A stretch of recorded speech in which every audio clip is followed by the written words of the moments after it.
7 episodes ago, the whole story started with a $35 overdraft fee. Money so small it cost you money just to be near it.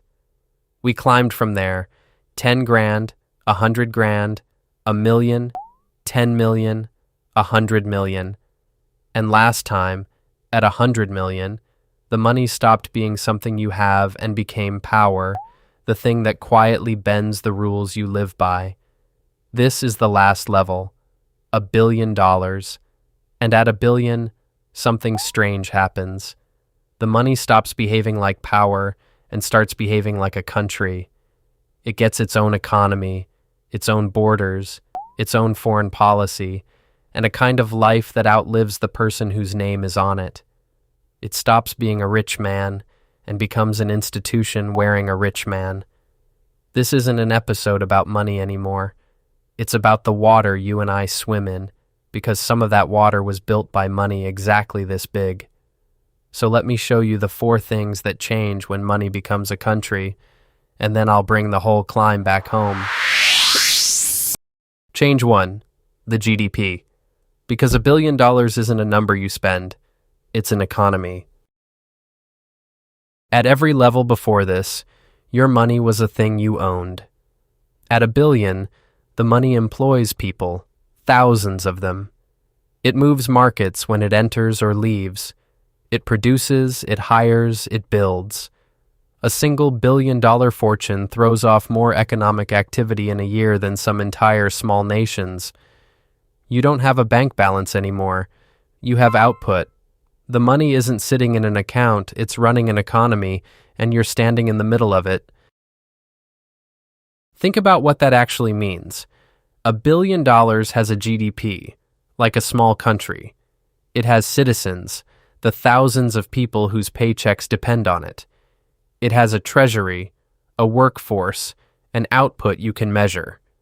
It is, in every way that matters economically, a tiny nation that just happens to have one founder instead of a flag. That's change 1. 100 million was a fortune.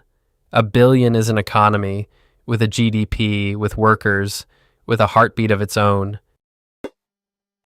Change 2, the borders. Because once the money is this big, it stops obeying any single country and starts choosing them.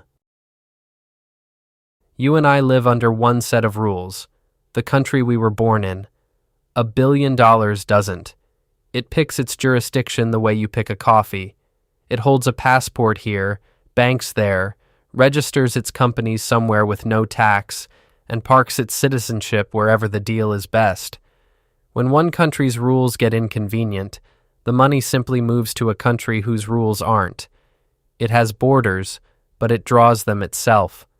No nation owns $1 billion. The billion shops for nations. It's the complete reversal of how it works for the rest of us. You belong to a country, you follow its rules, you pay what it asks.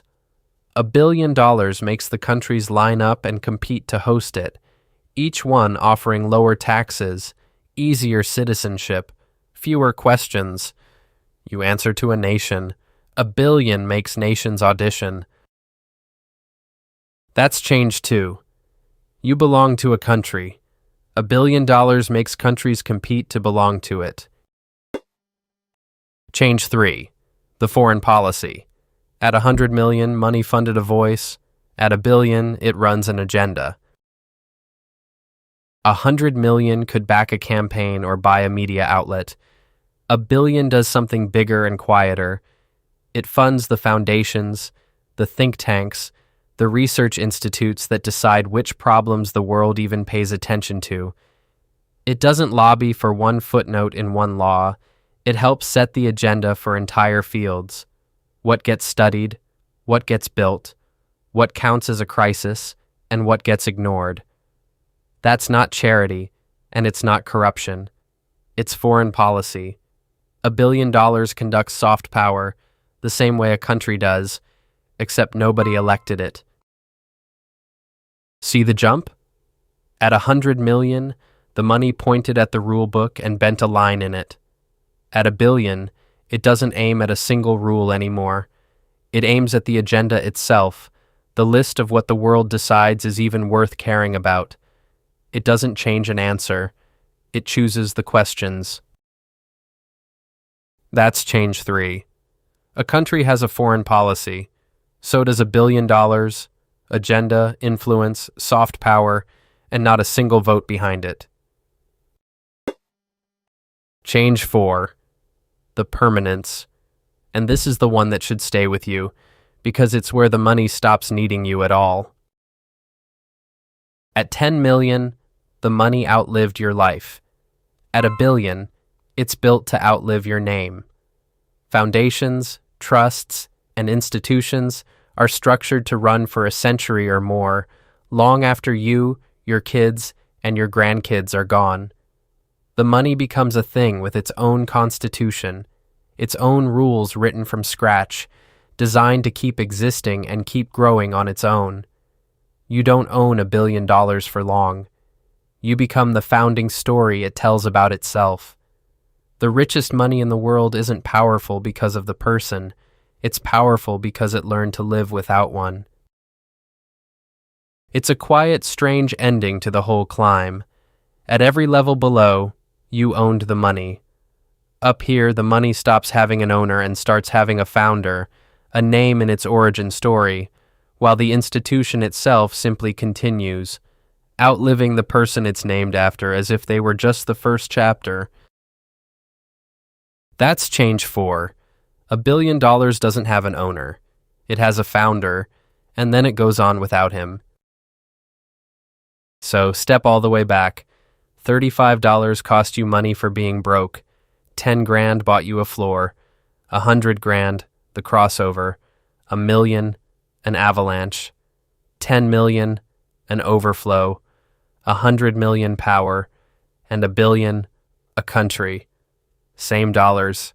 Completely different physics at every level. Money doesn't just grow as it climbs.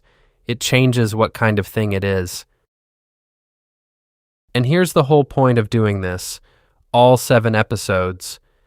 Not so you'll reach the top, almost nobody does, but so you can see the ladder you're actually standing on. The rules you live by were partly bent by the level above you, and partly built from scratch by the level above that. You can't change a game you can't see. Now you can see it, and seeing it is the first thing on this entire ladder that doesn't cost a cent. $1 billion won't make you happy, and it stopped being about getting rich 6 episodes ago. What this whole climb was really about is one question, the same question at $35 and at $1 billion. What is your money actually for? Because the number changes everything around you, and nothing inside you. The freedom is real, but freedom is just a bigger room. What you put in it is still up to you. That's the whole ladder, $35 to $1 billion. If you're just finding this, start at the very bottom, at episode 1, and climb it the way the money does. Subscribe and tell me in the comments, which level surprised you most? Your money, every level. I'll see you at the bottom.